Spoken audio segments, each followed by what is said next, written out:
Here is a little teaser of the multiplayer game engine support before I actually launch into my whole video. So here we go. We got stuff spawning in. We got smooth interpolated movement replicated between clients, code running on the server, and yeah, this is multiplayer support. Hello everybody, my name is Daniel, and in this video I'm going to be showcasing the work I've done thus far on my game engine to add multiplayer support. So first off, why did I decide to add multiplayer support? Well, number one, multiplayer games are just a completely different type of experience compared to single player games, and I mostly play multiplayer games, so I thought it was just kind of a natural feature to go after. And I also thought it would pose an interesting technical challenge, which definitely has been the case thus far. I've had to make a lot of changes to the game engine and how things work under the hood. I've had to bring in a few different dependencies, and I've had to come up with different ways of sending messages and receiving messages, but it's all been very interesting and fun so far. So that said, let me kind of jump into how I've actually implemented multiplayer so far. So, like I said, I had to make some changes to kind of the infra around the engine. So one of the very first changes I did was switching to CMake for my build system. So the build system we had before with the hodgepodge of Xcode and make files and Visual Studio Solutions worked, but it was a pain to bring in new dependencies, and I knew ahead of time that I wanted to split my game engine into two binaries, a server binary and a client binary. And I knew how to do this in CMake, so I thought it would be a good exercise to port everything over to CMake. So that's what I did. I ended up writing a few CMake list files, and it makes it super easy to bring in SDL, for example, or bring in Boost, which is one of the other packages I added. Oh yeah, like I mentioned, I had to split it into two different binaries. So in the CMake lists here, we can see that it's quite easy to say, okay, my client executable, let's link it against the shared code, but specifically add like client-specific code, and same thing with the server. So it makes it super easy. I can just run CMake and CMake build, and everything pretty much just works. Now the only downside with no longer having like SDL dynamic libs in my repository is that you have to make sure they're installed via like VC PKG on Windows or Homebrew or whatever on Mac. But it works, and I think it's convenient enough. So that was the very first thing I did before I really got into any work on the multiplayer side of things. And so when I wanted to start working on multiplayer, the very first thing before I really started writing any code was I was trying to think of a way to support multiplayer games and what a multiplayer game really is. And so that's how I ended up coming up with a slightly modified component architecture it still uses components, but now certain components can do things on the server, or they can do things on the client, or the most important thing is some components can be shared between the server and the client. For example, the position of a player should be known to all of the clients. It should be shared. And so I came up with the idea of a quote-unquote server replicated component. And so the main idea is, if I'm a client and I press the right arrow key to move my player to the right, I should be able to send a message to the server saying, hey, the new position is, x equals 1. and the server will be like, okay, great, and then forward, okay, x equals 1. It would forward that message to all the other connected clients. And yeah, so I spent quite a lot of time thinking about how to get this to work. And once I kind of came upon this idea, I just thought, okay, good enough. Let's just get started on writing the code and see what happens. So I decided to use Boost for all the networking stuff, Boost.Asio. It's a pretty good library, and interestingly enough, it supports C++ coroutines for a way of doing asynchronous programming, which was very convenient because it better fits your mental model compared to like raw Unix socket API where you have send and receive, and you have like a while true loop waiting to receive data. So being able to use async.io, Boost.Asio library is very nice. And the other library I settled on to represent data on the wire is MessagePack. So MessagePack, like it says here, it's like JSON, but small and fast. And as you can see here, if we want to represent a 2-element map, we're using 18 bytes versus 27 bytes. So, it's compact, so it's faster to serialize and deserialize. But another reason I use MessagePack is because it is schemaless. So unlike protobuf, where ahead of time, you can write a .protobuf file and say, okay, there's this type called position, and here are the X field and Y field, and here's how to serialize it, and you can auto-generate like a client and server stub to serialize and deserialize and whatever, which is great. But when we're in the business of writing an engine, if we want to use protobuf, we either have to let our game developers write protobuf and somehow generate the code and compile it and link it to our binary, or we could use something like MessagePack, where we can arbitrarily allow the game developer to say, okay, write a integer to the network, write a string to the network, write an array of 3 elements to the network. So it's much more flexible at runtime, which is why I settled on using MessagePack. So I guess with that, let me continue talking about what I've implemented so far. So the wire protocol, I brought in Boost and MessagePack C. This is a library by, I'm not sure if it's officially by the MessagePack developers. I think it's under the same GitHub organization, so it may be. But once I settled on using Boost.Asio and MessagePack, I began building out the TCP messaging capabilities in my engine. So let's see if I can pull it up. Let's see, what do we want to look at? We'll look at the client.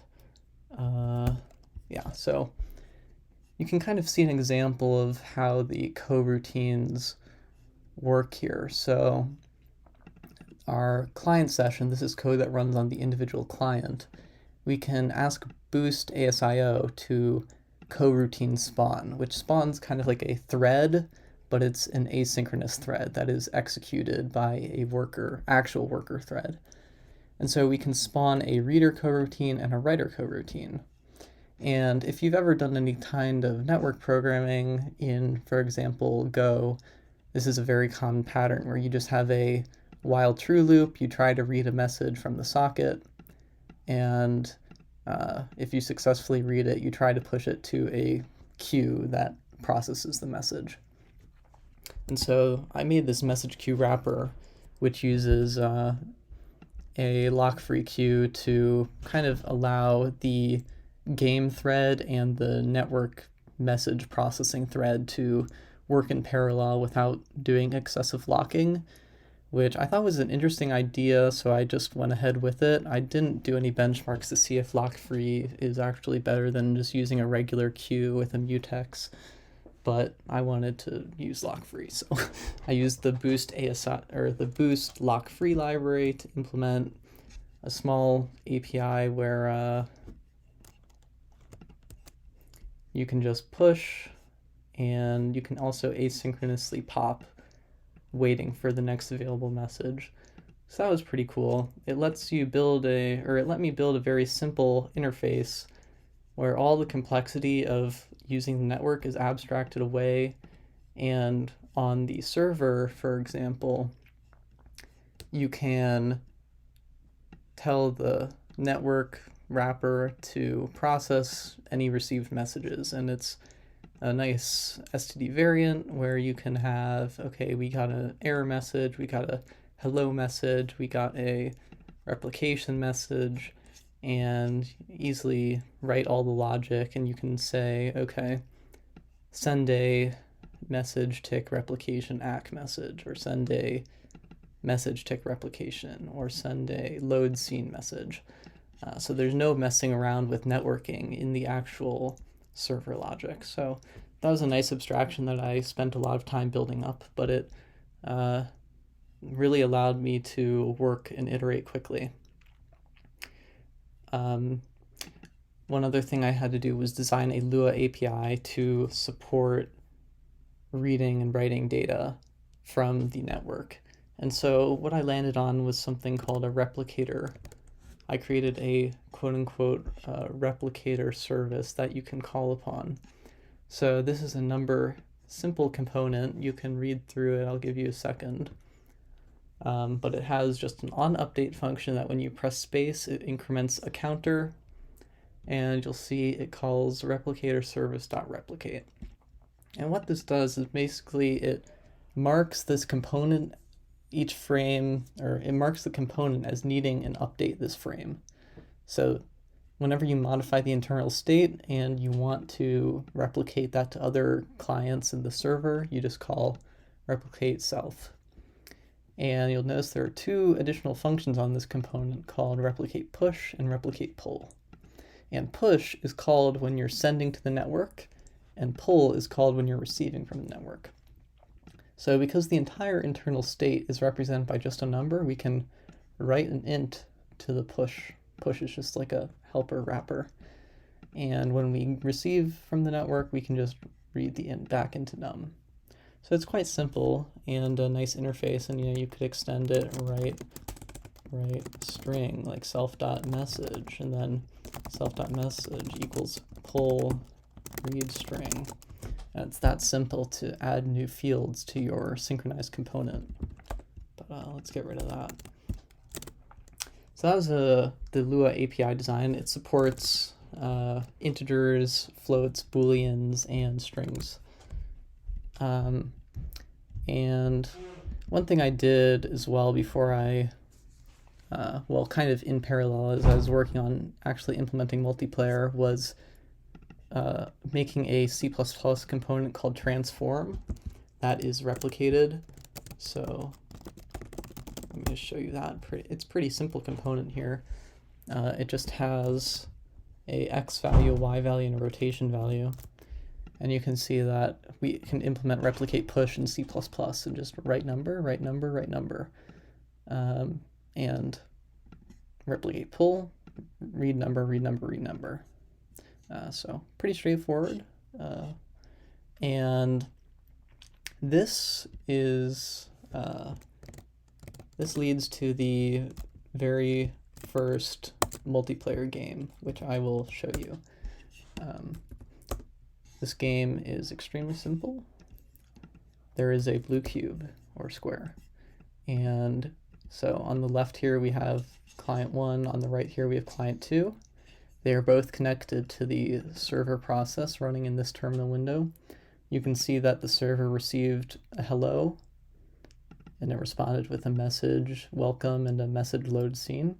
And you can see it received another hello when the other client joined. In this game, all we do is use the arrow keys to move the square around. And you can see that the square is smooth on the left. This is the window I'm clicked into. As I move around, it's very smooth, but over here it's jagged and not smooth at all. And why is that? That's because the server and the clients can run at different tick rates or different update rates. So the server I've configured to run at a tick rate of 5 updates per second, while the clients run at whatever rate they want. I can't remember if it's 60 just because 60 FPS or if it's unlimited, but that's why on the left we see, oops, that's the client. Run the server again. That's the client. There's the client. Let me drag the windows back up for my other monitor. That's why it's smooth on the left and janky on the right. So yeah, that's the simplest multiplayer game. And so how does this actually work on the network? How does this, what does this tick replication actually mean? To kind of describe it, I made a mermaid diagram here, which shows the flow that occurs in a simple game like that. So here's the server, here's the first client. So when the first client joins, we send a message hello, which is one of the many kinds of messages that exist. I can show you in messages. Here's our message hello. It's actually completely empty, there's no fields. So the client sends a message hello. The server receives that and processes it on the next update whenever that occurs and says, okay, let's add you to my list of clients. Here's your client ID, it's 1. And here's the server tick rate, it's 20, or in the example I just showed, 5 maybe. We send the server tick rate so the client knows that there's no point in sending network updates any faster than the server can process them. That's just a little optimization thing. And then the server also sends a message load scene. So it says, okay, load the scene basic, and here is the starting state, or the current state of the scene. Because, as you'll note, let's run this demo again. What if I start the server, I start the client, and I move the cube, or the square over here. And then I start the other client. Well, the client will join, the cube should be here, right? It shouldn't be in the center. So that's what we do when we receive a scene join. We make sure we tell the client, hey, this is where it is. But because the game just started, it's at 0, 0. Then the client, does its update loop. It gets the request to move right. The client then sends what's called a message tick replication.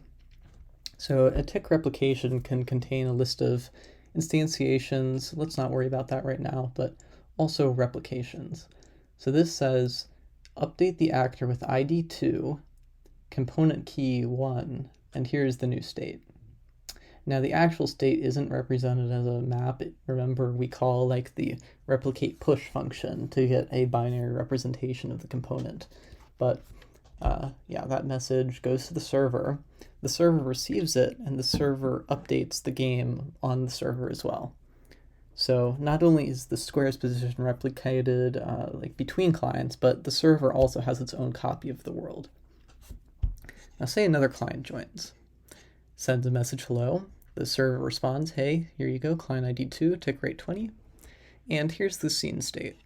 We're on scene basic, and you'll notice now the scene state, actor 2, component 1, has x equals 1, because we moved to the right.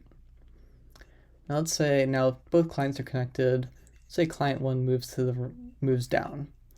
The server will receive that message, it'll update its internal state like it usually does, but it'll also broadcast the message to all other clients. In this case, it's only client 2, but it says, x equals 1, y equals 1, sends that to client 2. And then client 2 receives that message and updates the game state, and that's how we see the cube move down or to the left or whatever on the client that's not doing the inputs. So it's kind of complicated. Turns out multiplayer is complicated, right? And it's kind of hard to understand, perhaps, for this quick video. But what I guess I just want to emphasize is that this is very reliant on what I believe a multiplayer game is, which I guess is just a bundle of state, right? I mean, you can say that about any program, I suppose. A program is just its state and evolution of the state. But yeah. So that's the message. I described the message hello, message welcome flow. I can show you it in the code because it's actually kind of clean and gives you a sense of how the code is actually implemented. So we're looking at the server here. When the server receives a message hello, we first mark the client as joined. We ask the replicator service to replicate all the runtime actors. I'll get into that in a second. We ask it to replicate the state of the game, and then we respond to the client with a welcome message saying, here's your ID, here's the tick rate, and we also send another message with the scene state. On the client side, when we receive the welcome message, you can see we store the assigned ID, we store the tick rate, a little calculation, and we're joined. Then when we receive the load scene message, we tell this is like the game object to load the scene, and then runtime actors, I'll get to that in a second, but for every basically all of these scene states here, we iterate over them and we dispatch the replication. So calling replicate pull on all the components that have some state that should be synchronized. So you can see it's pretty nice working here, pretty easy to write code on the server and then immediately go over here and write code to process the messages you just sent to the client. So that, product of the amount of work I put in building this API for myself. So let me describe the runtime actor instantiation. So one thing our game engine can do, and this is something we implemented in homework 7 or even earlier, I'm not sure, but at runtime you can instantiate a new actor, and so that's another thing that should be replicated to the server and to other clients. And it's a little bit complicated, more complicated than just replicating component state, because say 2 clients try to instantiate an actor at the same time, and they send this instantiation to the server. Well, both should be accepted, but then you run into the problem that the actor IDs on the client are the same, which is, an invariant we're not allowing to happen, or we're trying to maintain the uniqueness invariant, right? So I had to build out a bit of remapping code. So when I, the client, send a instantiation of a new actor, the server will respond with a tick replication act saying, okay, you told me you wanted to instantiate like a box with ID 1. Well, it turns out on the server it's going to be ID 2. And so the client just needs to make sure that it finds the actor and registers the remote ID, so we can continue replicating that actor and the server won't be confused about which actor is being referenced. So all of that to say that I had to do some extra work for actor instantiation. And with that, that's kind of all the work that I've done so far, and that brings me to some of the stuff I'm going to be working on next, which is solving the problem of runtime components. So in a similar sense that we can instantiate actors at runtime, we can also add components to actors at runtime. I am thinking that my solution to this is not allowing it, or rather you can add components at runtime, but they won't be replicated. Just limiting complexity. Maybe this will change, I don't know. Another thing, changing scenes at runtime. So we have that Lua API where you can say like set next scene or whatever. That currently doesn't work. So, but remember we have the send load scene message, so we can just kind of implement that using that. Shouldn't be too difficult. I want to expose a player leaving and joining API. So for instance, you could have a scene which is like a lobby and it's waiting for 5 players to join. And then once all 5 have joined, we switch to a different scene. Synchronized event API. So we have the event Lua API. It would be great if you could like just say, okay, event.publish, and it will publish not only to other components on your local client or server, whatever, but to all people connected to the game. Audio API in the same sense, like if I play a sound on one client, wouldn't it be cool if it plays at the same time on the other client? This is kind of a big one, client ownership of actors. So in the demo I showed you, we have the one box being moved around by 2 different clients. I think I did show that, right? So let me just reconnect the clients here. The game's been running this whole time. But you know, this client 1 can move the cube, or client 2 can move the cube. So how do we make sure that, you know, the keyboard controls component only runs on, you know, this client if this is the player for this client, right? Yeah. And then beyond, I think single player scenes on the client are pretty important. Like if you want to have a menu, I'm planning on I want to implement like a shooter game, because I think that really shows the multiplayer capabilities, and perhaps like a chat game just to show it can be done. One problem is that physics is currently broken, and I'm not exactly sure how to rectify this, because the physics simulation can either, I guess, be done on the server or the clients or both, but if it's done on both or on one client but not the other client, I just don't see how you prevent the physics from getting out of sync, especially if we're updating at different step rates. And if we're on the server updating physics, it's going to be really laggy, potentially. So I'm not exactly sure how that'll be fixed. And maybe an all-in-one build for single-player games, although I think if you do this one correctly, this is like not a bullet point. So yeah, that's the roadmap. And finally, I just wanted to show you a example of actor instantiation, because it's kind of cool. So I'm going to add this to the scene, save that, go back to here. So I'm just going to start the server, I'm going to start the client, and drag you up. So as you can see, you know, here's the square, and in a few seconds, yep, there it goes. And then in another couple seconds, this box is going to move just like that. So you can see the code here on the left.